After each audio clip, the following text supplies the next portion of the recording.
Feliz Páscoa a todos. Saúdo com alegria o Padre Rafael, pároco dessa comunidade, e aqui a comunidade da Catedral de maneira especial, suas lideranças, e no vosso nome saúdo também todas as paróquias da nossa arquidiocese, que hoje, num horário mais cedo, estão todos celebrando esse momento tão importante da nossa fé. E também todos aqueles que nos acompanham através dos meios de comunicação, da Rádio Alvorada e outros meios que certamente são uma grande família que se reúne ao redor do Senhor, ao redor da sua palavra, ao redor da sua ressurreição, para contemplar a profundidade da ação de Deus na história, a grandeza da ação de Deus na história, a altura da ação de Deus na história, a largueza, a profusão dessa ação de Deus. Irmãos e irmãs na fé, nós tivemos hoje a alegria de contemplar a história do povo antigo que passa diante dos nossos olhos. Assim, bem resumidamente, podemos ver como lemos a leitura sobre a criação, depois sobre a criação do povo de Deus, muito especialmente a saída do povo de Deus do Egito. Depois lemos também o profeta Ezequiel, como aqueles que, conhecendo o plano de Deus, foram como que tornando e fazendo um discurso largamente ético, para que a vivência desse plano de Deus pudesse ir acontecendo na história daquele povo. E, por fim, lemos também uma epístola e agora o Evangelho, com o grande anúncio da ressurreição de nosso Senhor.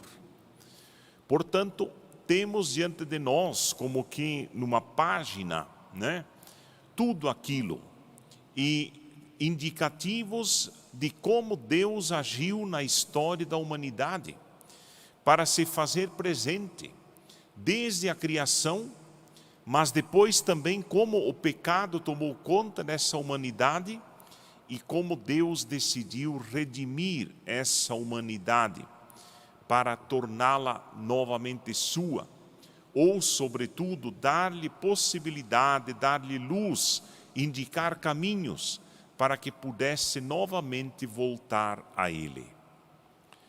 Nesta vigília, Mãe, celebramos a vida e a esperança, a alegria e a ternura de Deus que nos abraça, presenteando-nos com o dom da ressurreição do seu Filho. Como outrora aos antigos, Deus estende de novo a sua mão, vem em nossa direção e caminha conosco nas estradas da nossa vida.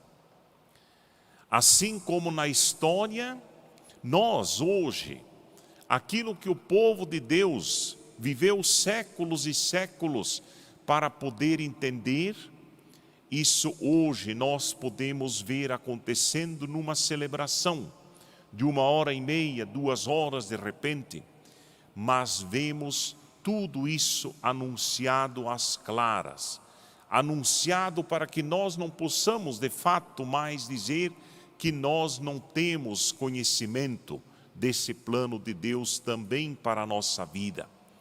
Plano de Deus que, portanto, nos faz nos libertarmos das muitas escravidões, nos faz nos libertarmos das muitas subjugações, nos faz também nos libertar de tantas coisas que verdadeiramente fazem com que o ser humano seja cada vez mais humano.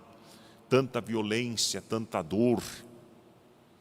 Assim, a nossa vida é fortemente atingida pelo mistério da redenção e mais ainda por esse mistério da ressurreição que acabamos de ouvir.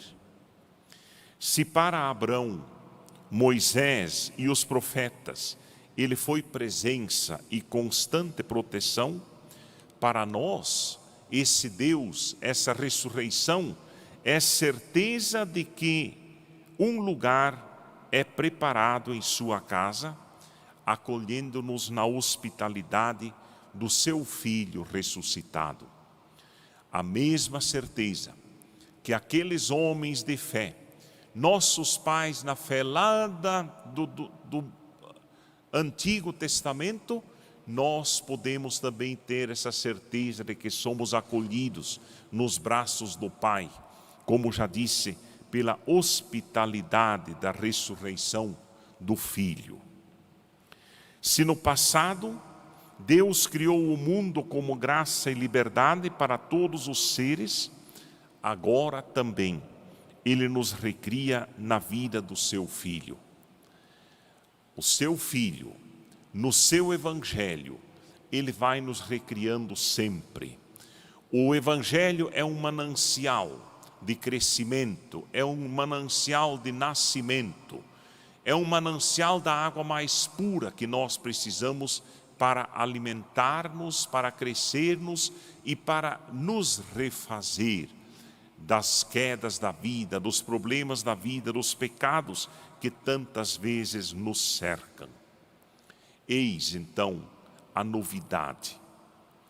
É toda a história da salvação que faz com que nós possamos hoje ter esse privilégio, e esse privilégio que está assim, na nossa mão, pode ser recebido na nossa mão, pode ser recebido através do sacramento da reconciliação, pode ser recebido através do sacramento da unção dos enfermos, do matrimônio, do batismo, da crisma.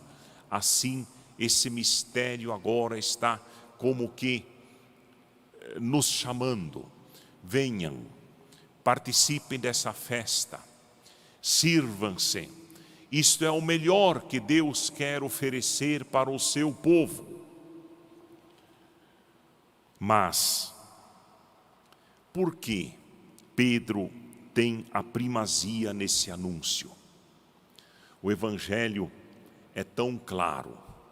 Aquelas mulheres foram ao túmulo, viram, até o evangelista descreve, encontraram panos dobrados, tudo certinho, aquele pano assim dobrado no outro canto e assim, tudo branquinho, tudo bonitinho, tudo ressurreição.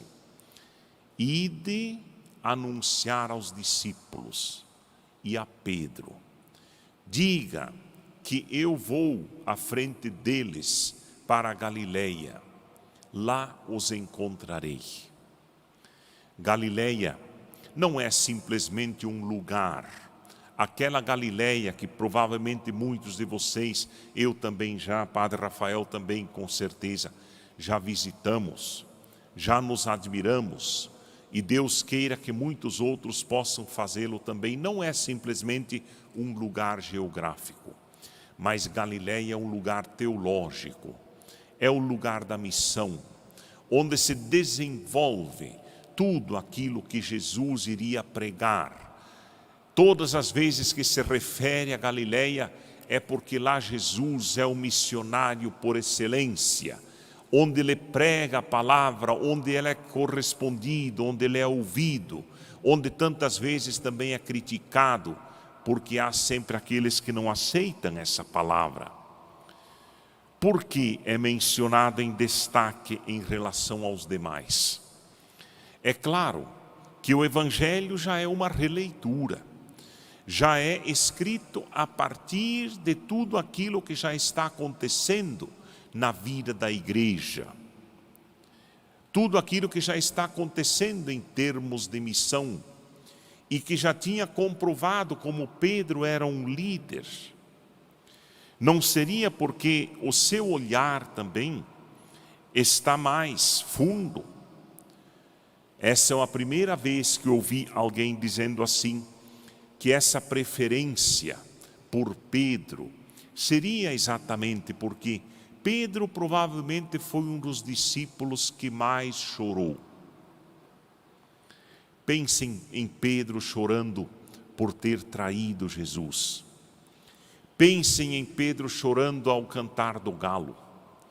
Pensem em Pedro chorando arrependimento por ter cortado a orelha daquele servo. Pensem em muitos outros momentos em que Pedro, simplesmente colérico, não se deixou dominar por nada e partia para cima daqueles que queriam atacar Jesus. Mas, sim, do choro triste que 3 vezes foi lembrado, e o Senhor recorda agora, na sua grande compaixão, daquele discípulo mais sofrido. Era provavelmente o mais valente, era o mais duro, era o que mais questionava, mas Jesus percebeu muito logo, muito cedo, que ele também era o mais sofrido. Era o que mais sofria por conta do que acontecia com Jesus. A quem procuram? Jesus, o Nazareno, o crucificado? Nos tempos que dava aula de filosofia da linguagem lá em Francisco Beltrão, gostava muito dessa expressão.